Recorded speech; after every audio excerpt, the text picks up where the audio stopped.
राधे राधे। कर्पूरगौरम करुणावतारम संसार सारम भुजगेन्द्रारम सदा वसंतम हृदयारविंदे भवम भवानी सहितम नमामि। बोले शंकर भगवान की जय। आप और हम सभी शिवरात्रि के लिए तैयार हैं। आइए हम जानते हैं शिवरात्रि के उत्सव में अधिकांश ये कथा प्रचलित है कि जब बाबा भोलेनाथ का माँ पार्वती के साथ में विवाह हुआ, उसी विवाह महोत्सव को हम लोग इस शिवरात्रि के रूप में जानते हैं, जहाँ पर तमाम भक्त हरिद्वार से और अनेक गंगा घाटों से गंगा जल लाते हैं, बाबा भोलेनाथ पे चढ़ाते हैं। जानते हैं क्यों चढ़ाते हैं?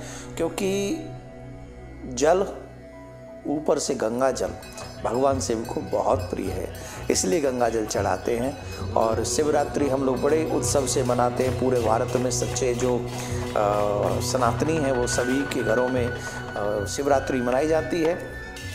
तो हम लोग नाना प्रकार की सिद्धियों को प्राप्त करने के लिए, अपनी मनवांछित इच्छाओं को पूर्ण करने के लिए हम लोग नाना प्रकार से शिव अभिषेक करते हैं। जैसे कि अगर हमें मन की शांति चाहिए तो शुद्ध गंगा जल से हमें बाबा भोलेनाथ का अभिषेक करना चाहिए। दूसरा, अगर हम धन की प्राप्ति चाहते हैं तो हमें गन्ने के रस से, इस रात्रि में विशेष तौर पर अगर हम गन्ने के रस से अभिषेक करेंगे तो निश्चित तौर पर हमें धन की प्राप्ति होगी।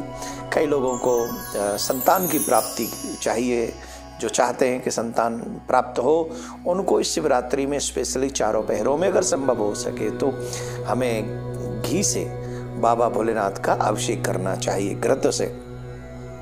शरीर के ताप संताप को नष्ट करने के लिए हमको चाहिए कि गुलाब जल से भी हम लोग बाबा भोलेनाथ का अभिषेक कर सकते हैं।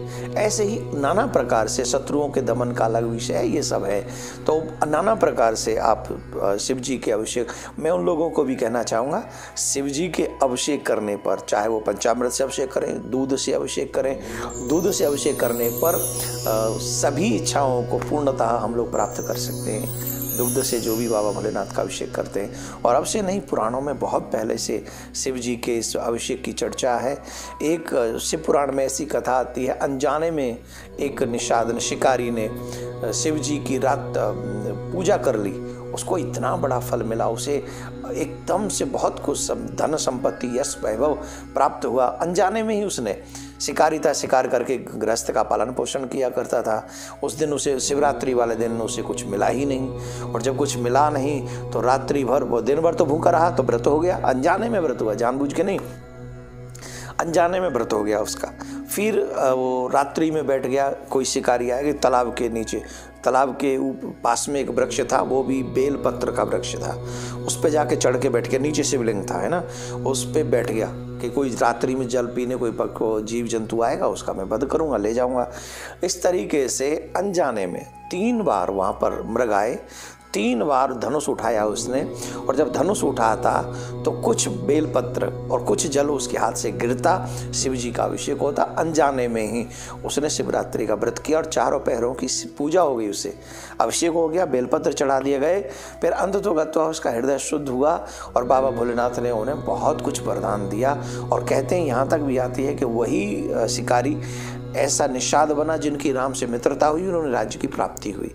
तो शिवरात्रि का बहुत बड़ा फल है, हम सबको चाहिए शिवरात्रि का व्रत करें। इन्हीं शब्दों के साथ बाबा भोलेनाथ आप सबकी मनोकामना पूर्ण करें, माँ पार्वती अपनी शक्ति प्रदान करें और प्रियाकांत जी आप सबका भला करें।